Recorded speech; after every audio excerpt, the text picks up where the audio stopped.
So for those of you who haven't heard of insert name here, INH is becoming one of the fastest growing, innovative, direct-to-consumer brands, making hair extensions and styles accessible to all. They're best known for the epic clip-in ponies that can transform you into anyone. Maybe you want to be Kim K, maybe you want to be Kylie, or even Ariana Grande, who actually used INH's Ariana pony on herself for one of her latest music videos. So if that's not full circle, I don't know what is. SHARON PAK and Jordynn WYNN, the creative minds behind ColourPop's explosion into social media many years ago, founded INH with a do-it-yourself and do-it-for-your-team mentality. INH is revolutionizing the way millennials and Gen Z interact with hair extensions and accessories.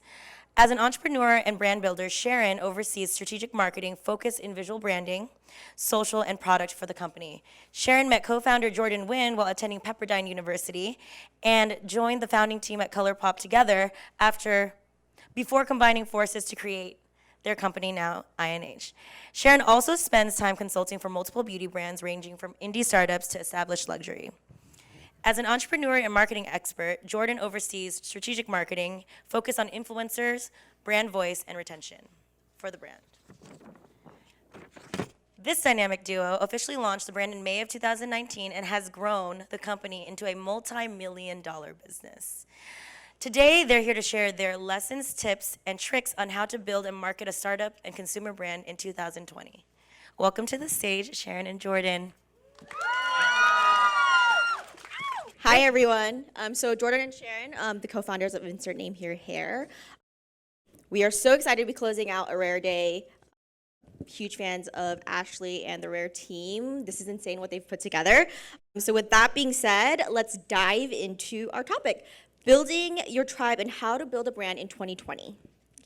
There you go. Okay, so we first wanted to start off a little bit with our background, and we felt like this was a really important slide to include because SHARON and I are from very, very small towns. I'm from Ten Sleep, Wyoming, and she's from Rio Rico, Arizona. My hometown literally has like a population of 300, and that's not even a joke. There are 6 people in my graduating high school class. I can attest to that. I was just there on 4th of July, and I was like, is this real? Like, people riding horses to the saloon? Like, this is a thing? Actually. Yeah. But I think this is really important to highlight because it really does not matter what your background is or where you come from. You can literally do anything that you want to do as long as you're willing to work really, really hard for it. You have to manifest it. You have to put your mind to it. Yeah, a lot of people tell SHARON and I, oh, you guys are so lucky, like you worked at ColourPop, or like you're so lucky you have insert name here. And we're always like, no, I mean, there is like some key factors of luck that kind of played into it, but a big part of it is you just have to work so hard. So that was kind of why we wanted to include this, a little bit of background. And then that brings us to ColourPop. Some of you guys may know us from our ColourPop days. We were there for 6 years. We were the 2 original employees there who helped incubate and concept the brand. So Jordynn and I were there for 6 years. Yes. Like SHARON said, we did a little bit of everything. I think this kind of got our feet wet into the building brand space and also taught us that we really love beauty and we really love building things. And it also introduced us because we met in college, but we weren't friends. We did a few group projects together, and then I actually started. Wait, take it back. We lived in the same dorm, and I remember when Jordynn first got there, I was like, who is this cute white girl? Like, I thought she was Parisian for some reason. We lived in the not dorm in Pepperdine. She didn't know who I was, but I totally knew who she was. And we kept taking the same classes over and over again. We were the losers who sat in the back of the class. We had no friends. Nobody sat with us. We were antisocial. And then in our senior year, we were in the same capstone class, and we naturally, as the losers were sitting in the back, we ended up taking a group project together, and we like killed it and just knocked it out of the park. But this kind of led to I was already at ColourPop interning. This is pre-ColourPop. It wasn't even named ColourPop yet. And they were like, we need another one of you. We're getting ready to launch. We need another one of you. And so I was like, who's somebody that I worked really well with that I could get to apply? So thought of SHARON. And thank goodness, because it turns out we're going to work together really closely for potentially the rest of our lives. 6 years deep so far. So I think that was a really key part in obviously bringing us together, and it taught us so much. I think another really important thing that it taught us is how to work well together, because when we first started at ColourPop, it was the wild, wild west. There was literally only the 2 of us, and we had no guidance or direction. They were just like, they called us Shorten because they didn't know who did what. They were like, okay, we need like this done.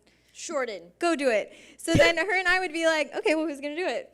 Like, so at the beginning, we were kind of duking it out. And then it got to the point where we were like, okay, this is literally, we literally had to pull each other aside and be like, I cannot. We fought. Yeah, we fought a lot. Yeah. It was like miserable. And we had to pull each other aside and be like, I can't go on like this. Like, this is not a nice work environment. Like, how are we going to sort this out? And it turns out we were both feeling the same way. But it took really, really open and honest communication for us to be able to progress beyond kind of like frenemies and coworkers to being like actually best friends. And then it even took, her and I still have like hard conversations all the time. And I just think that that's so important when you're picking business partners, and even when you're, regardless of the work environment that you're in, you have to have real conversations with people all the time to be able to like get anywhere.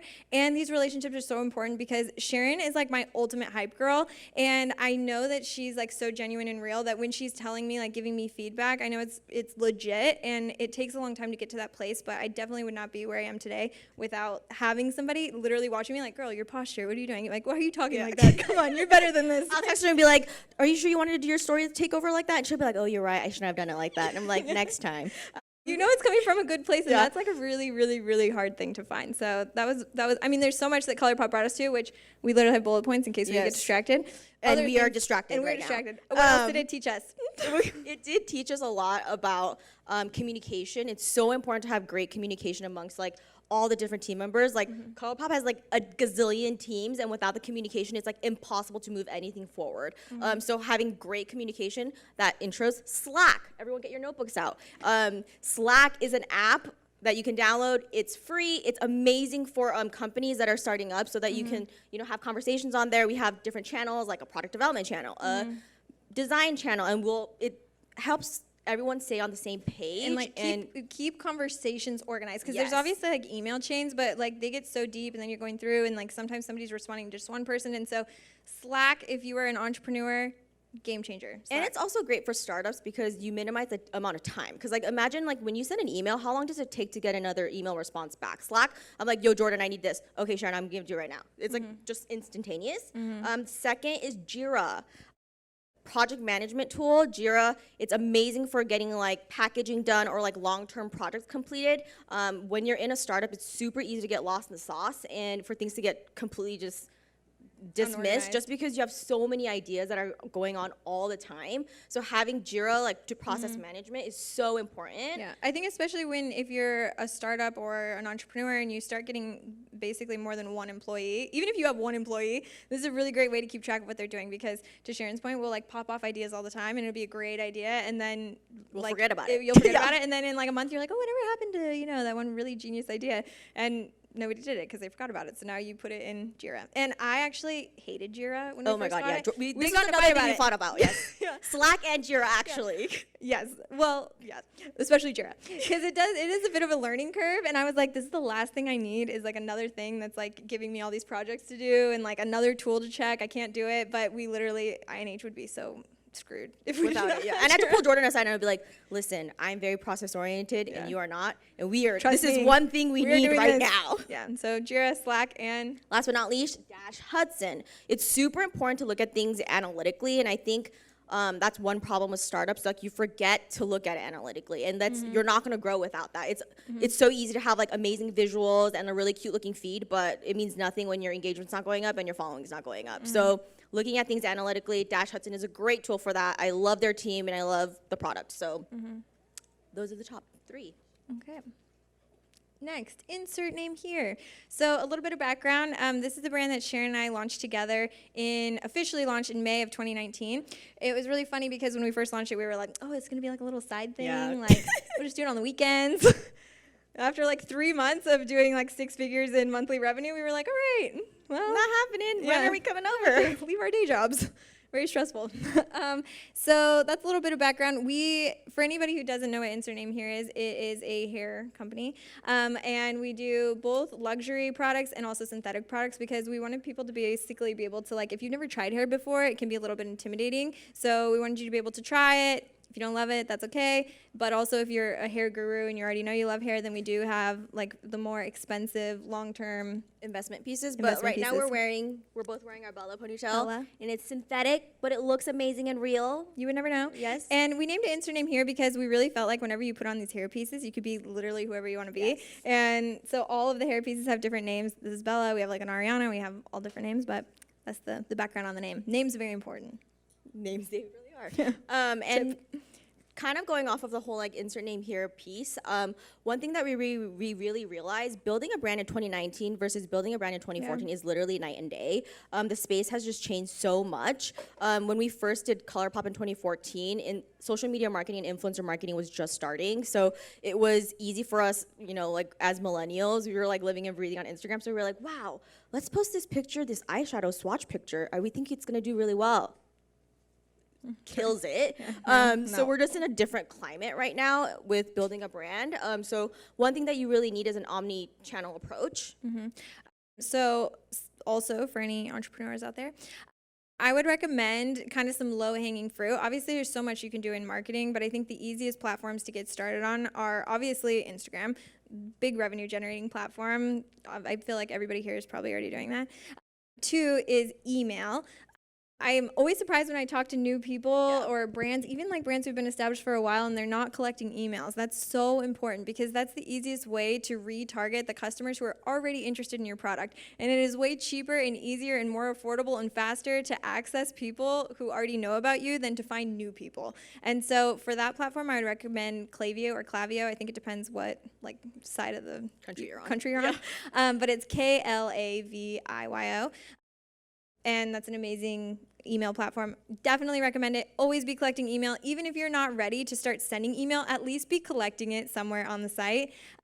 And if you also get to the point where you've collected a lot of emails, but you don't have a graphic designer who can actually put the emails together and send it, then just do literally plain text emails. They like just literally type them They like almost a newsletter. perform better because it's They more do. personable. Yeah, it maybe isn't like visually as cute, but like people actually are probably more engaged, and we do a lot of plain text emails, especially to our VIP list. So, email.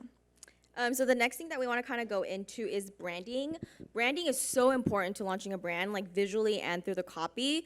Funny story, when we first launched INH, we thought that our girl was going to be like the very like boho, long hair, curly girl, like curly hair girl. Pinterest Tumblr. Yeah, very Pinterest Tumblr vibes. Yeah. So then once we started kind of like launching the brand, we noticed, oh wow, like a lot of the UGC, so the user generated content is not that. So far from that. And we started putting together the pieces, and we kind of did like a baby rebrand where we were like, okay, our girl is an insta baddie. Like she loves to eat hot Cheetos. Like she loves to listen to like dirty hip hop and like, you know, show up to late work with a coffee in her hand and long claws. So that's one thing that we really realized. It was far from what we thought she was going to be, but this is where we realized this is what the market needs. It's this person who loves to rock like a synthetic ponytail. They're a little more extra than what we originally anticipated. Yes. And you have to go with like what your content is telling you. Like if we would have forced it and been like, no, we are going to be this like Boho Pinterest wavy girl, hair girl, which is what I really wanted initially. That was another. We had another fight about this. We had to have like a really like a come to Jesus of like, we aren't that girl. We're just not that girl. So gotta move along. Let it go. Yeah, we had to literally let it go. But it is important to listen to your audience in that way and go the direction that they are taking you. So with that being said, for example, Glossier has amazing branding, right? They have amazing copy, and you can build a community based on this like visual, like copy basis, and that's exactly what we started seeing, kind of segueing into our INH Babes group. So we created a Facebook group called INH Babes, and we invited all of our top VIP customers to this page, and we started noticing like, wow, there is a like actual stickiness between our customers. They love to give each other recommendations. They love to give hype each other. They love to give each other feedback. And this is the type of brand you want. It's what we saw when we were at ColourPop with ColourPop Cult, which is an actual Instagram named ColourPop Cult who talks about ColourPop all day, every day because they love the brand so much. Yeah. So when you have this is a special moment. It means that there's loyalty and there's returning customers who actually connect with the brand. Like it's really easy when you have a lot of capital to like do just a ton of performance marketing and you like get all these sales like out of the gate, but long term, like you're not gonna have legs long term It's not sticky.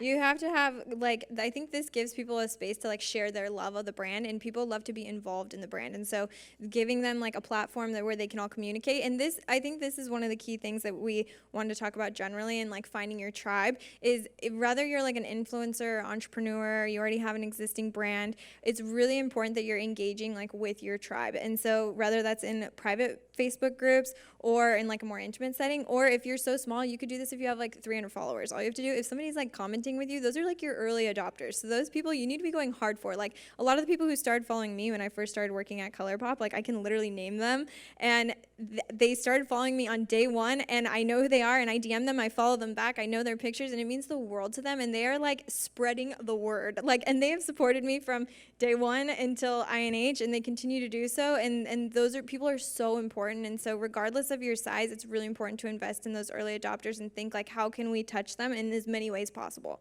They basically become your best friend. Yeah. And they might not be like your ideal customer, but don't forget that they're willing to go out of their way to talk about you. And that's so special and important. So on our team too, we encourage our entire INH team, go interact, go comment, go engage, like with our customers UGC, and even on like mentioned Instagram stories. If they mention us, they like, think about it, like if you go out of your way to mention a brand on Instagram story, it's because you are genuinely somewhat interested in them. So if you like back and hype them up, just don't go like it. Say, yes, girl, work that ponytail. Give them Matt talk. Like, yeah, give them the Matt talk, to Jerry Matt talk. That's what they want to hear. Yeah. So that's how you really build stickiness. And it seems so minor, but it's so important to have this connection with the consumer. Yeah. Preach. Yes. Yes. Preach. Okay, so this brings us back to the importance of community. Like we said, this applies in so many different ways, and I think this applies in like a very broad aspect, and then circling even back to the early conversation of Sharon and I's relationship, it also comes down to like more the interpersonal relationships. But community is so important, and I think that it's often overlooked in a lot of different environments. And so I know there's a lot of students here I was talking to earlier, and they're asking me like, what's your number one advice? And I would say, when you're in school, be so kind. Be so kind to everyone, because you do not know who they are going to be in the next like 5 years. There's even Amber Scholl, I know she spoke earlier. We went to college with her. She used to be our newscast girl. Yeah. And what are the chances that later she's like this huge YouTuber, and like we have businesses and we can work together, and like just what are the chances? You would have never known. And even Sharon and I being in a group project together, like as the losers who had no friends, like we could have totally just went into the group project and been like, okay, let's like get this shit done, let's get out of here. But we both made a really good first impression, and I think these are like such important things to note, because these relationships that we've made, even Kevin, who's our other co-founder at insert name here, we met him through BeautyCon, and we also made we all made such a good impression on each other that later we decided to work together. Like these are very like serendipitous, or as people would say, like, oh, you're so lucky moments, but they're not lucky. It's because we like every time we make a choice. Yeah, you make a act choice on it. Yeah. And you also choose who's in your tribe. Like you choose who your friends are. You choose who you're gonna work with. Like all these people activate you, and like they make you better and they elevate you. So don't surround yourself with losers. Surround yourself with winners. And when we say losers, we don't mean like losers like they're not cool. Like I mean a loser who's somebody who's not like making the effort. Like, which I guess we go to our, is there the other slide with the? No. Well, we actually swapped this page out, but it did say.